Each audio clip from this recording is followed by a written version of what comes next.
29th AB questions ఇవి. Social studies impacts of mining on the environment. అంటే ఏంటి తెలుసా? ఆఫ్ మైనింగ్ ఆన్ ఎన్విరాన్మెంట్ అంటే గనులు తవ్వడం వల్ల పర్యావరణంపై తీవ్రమైన ప్రభావం పడుతుందన్నమాట. అంటే గనులు తవ్వడానికి అడవులు నరుకుతారు. దీనివల్ల చెట్లు మొత్తం తగ్గిపోతాయి. సో చెట్లు తగ్గడం వల్ల ఆటోమేటిక్గా ఏమవుతుంది? ఆక్సిజన్ ఒక స్టేజ్ తగ్గి భూమి ఒక టెంపరేచర్ బాగా పెరిగిపోతుంది. సో ఈ యొక్క మైనింగ్స్ వల్ల గనుల నుంచి వచ్చే ఒక వ్యర్థాలు నదులు, చెరువులను కలుషితం అనేది చేసేస్తున్నాయి. ఈ కలుషిత నీటిని తాగితే ఆటోమేటిక్గా హ్యూమన్స్, యానిమల్స్ ఇల్నెస్గా మారిపోతారు. సో గనుల తవ్వకంలో ఈ యొక్క దుమ్ము ఎక్కువగా ఎగిరిపోద్ది అనమాట పైకి. ఈ దుమ్ము గాలిని కలుషితం చేసి శ్వాసకు సంబంధించిన ఒక డిసీజెస్ అనేవి వచ్చేస్తాయి మనకి. సో భూమిని లోతుగా తవ్వడం వల్ల భూమి చాలా వీక్గా అయిపోతుంది. దీనివల్ల వ్యవసాయ భూములు నాశనం అయిపోతాయి. సో మొత్తం చెప్పాలంటే గనుల తవ్వకం అనేది పర్యావరణ ఒక ఈక్విలిబ్రియం సమతుల్యతను దెబ్బతీస్తుంది. క్లియర్మా? అది క్వశ్చన్కి అర్థం. ఇప్పుడు ఒక పాయింట్ నేర్చుకుందాం. Mining severe impacts the environment by causing air, water and soil pollution. Mining అంటే ఏంటి అంటే అర్థం తవ్వడం అనమాట. సో మినరల్స్ కోసం. క్లియర్మా? పాయింట్కి అర్థం ఏంటంటే గనుల తవ్వకం వల్ల పర్యావరణానికి చాలా నష్టం జరుగుతుంది. గనుల నుంచి వచ్చే ఒక దుమ్ము వల్ల ఈ యొక్క ఎయిర్ అనేది కంటామినేషన్ అనేది అయిపోతుంది. సో ఈ యొక్క మైనింగ్ వేస్ట్స్, ఈ యొక్క గనుల వ్యర్థాలు నీటిలో కలిసి ఈ యొక్క వాటర్ని కంటామినేషన్ అనేది చేస్తున్నాయి. భూమి కూడా బాగా పాడైపోతుంది. అందుకే గనుల తవ్వకం ఈ యొక్క ఎయిర్, వాటర్, ల్యాండ్ ఒక కాలుష్యానికి కారణం అనేది అవుతుందన్నమాట. క్లియర్మా? డన్. ఇందులో హార్డ్ వర్డ్స్. ఎయిర్ పొల్యూషన్ అంటే అన్వాంటెడ్ కెమికల్స్ అన్నీ వెళ్ళడం ఎయిర్లోకి, దాన్ని ఎయిర్ పొల్యూషన్. అన్వాంటెడ్ కెమికల్స్ వాటర్లోకి, సాయిల్లోకి వెళ్ళిపోతే దాన్నే పొల్యూషన్ అంటారు. It includes contamination by heavy metals and chemicals and acid drainage. ఈ పాయింట్కి అర్థం ఏంటంటే గనులు తవ్వడం, మైనింగ్ అంటే భూమిలో నుంచి ఒక మినరల్స్ తీయడం. ఈ యొక్క గనుల తవ్వకంలో భారీ లోహాలు, ఓకేనమ్మా, అంటే మెటల్స్ ఉంటాయి కదా, భారీ ఒక లోహాలు, ఈ యొక్క మెర్క్యూరీ, పాదరసం వంటివి నీటిలో కలుస్తాయి అన్నమాట. కెమికల్స్ మైనింగ్ లో ఉంటాయి అన్నమాట. అవి వాటర్ లో మిక్స్ అయిపోతున్నాయి. Heavy metals like lead, mercury ఇవన్నీ కూడా వాటర్ అండ్ సాయిల్ లో కలుస్తున్నాయి. ఈ కెమికల్స్ మైనింగ్ లో యూస్ అయ్యి వాటర్ లో మిక్స్ అవుతుంది అనమాట. ఓకేనమ్మా? సో ఆ భారీ లోహాలు నీటిలో కలుస్తున్నాయి. సో రసాయనాలు కూడా వీటిని కలుషితం అనేది చేస్తున్నాయి. సో ఈ యొక్క యాసిడ్ డ్రైనేజ్ గనుల నుంచి బయటకు వస్తుందన్నమాట. సో ఇవన్నీ నీరు, నేల కలుషితం అనేది చేస్తున్నాయి.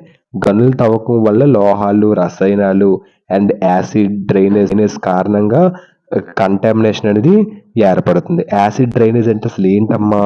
యాసిడ్ డ్రైనేజ్ అంటే ఏంటి తెలుసమ్మా? ఇది గనుల నుంచి బయటకు వస్తుంది అనమాట. సో రాళ్ళు, గాలి, నీరు కలిసినప్పుడు ఈ యొక్క యాసిడ్ డ్రైనేజ్ అని తయారవుతుంది. ఈ నీరు చేపలను చంపుతుంది.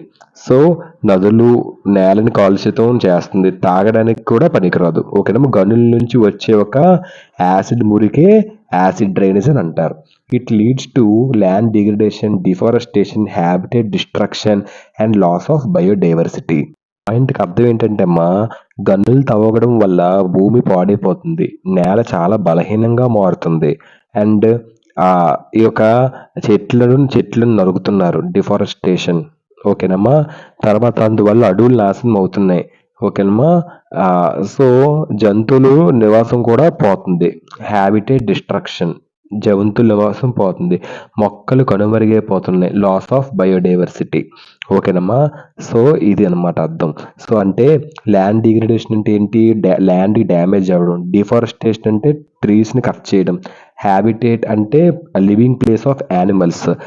హ్యాబిటేట్ డిస్ట్రక్షన్ ఏంటి? ఆ యానిమల్స్ ప్లేస్ కోల్పోతాయి. Loss of animal homes. Biodiversity ఏంటి? Different plants and animals. క్లియర్మా? Done. vocabulary and meaning. Mining operations also contribute to chemical climate change through greenhouse gas emissions. Greenhouse gases అంటే వేడిని store చేసే ఒక gases, దాన్ని green house gases అని అంటారు. అంటే గ్యాసెస్ రిలీజ్ చేస్తుంది. కార్బన్ డైఆక్సైడ్, మిథేన్ లాంటివి దేంట్లోకి? అట్మాస్ఫియర్‌లోకి. అప్పుడు అది హీట్‌ని ట్రాప్ చేస్తది. దానివల్ల గ్లోబల్ వార్మింగ్ వస్తది. అది గ్రీన్ హౌస్ గ్యాస్ ఎమిషన్స్ అంటే. సో, ఇప్పుడు ఈ పాయింట్‌కి అర్థం ఏంటంటే అమ్మా, ఈ యొక్క గనుల తవ్వకాల్లో హానికరమైన వాయువులు విడుదలవుతాయన్నమాట. సో, ఈ యొక్క గ్యాసెస్ గాలిలో కలిస్తే అవి భూమి వేడిని బయటకు వెళ్ళనివ్వవు. దీనివల్ల భూమి ఎక్కువగా వేడెక్కిపోతదనమాట. అందుకే గనులు తవ్వడం వాతావరణ మార్పులకు చాలా కారణం వస్తది. అది పాయింట్‌కి అర్థం. It ultimately disturbing ecosystems and effecting human health and local communities. ఈ పాయింట్‌కి అర్థం ఏంటంటే అమ్మా, ఫైనల్‌గా ఈ యొక్క గనులు తవ్వడం ప్రకృతిని బాగా దెబ్బతీస్తుంది. పర్యావరణ వ్యవస్థలో ఈ యొక్క సమతులిత ఆహ్, అనేది బ్యాలెన్సింగ్‌గా ఉండట్లేదు. సో, మొక్కలు, జంతువులు నష్టపోతాయి. అక్కడి ప్రజలు ఆరోగ్యం వెంటనే పీపుల్ ఎక్కడైతే అక్కడున్న ప్రజలు ఆరోగ్య పా అనారోగ్యం పాలైపోతున్నారు. ఈ యొక్క లోకల్ కమ్యూనిటీస్ కూడా చాలా ఇబ్బందులు పడుతున్నారనమాట. లోకల్ కమ్యూనిటీస్ అంటే ఏంటమ్మా? People living near by. ఓకేనమ్మా? డన్. క్లియర్? అసలు ఈ పాయింట్ అర్థమైందమ్మా? ఏమీ లేదు. ఫైనల్‌గా ఈ యొక్క గనులు తవ్వడం వల్ల ఈ యొక్క ప్రకృతి ఫుల్‌గా దెబ్బతీస్తుంది. ఎన్విరాన్మెంట్ పర్యావరణ వ్యవస్థలో ఒక సమతుల్యత కూడా ఉండట్లేదు.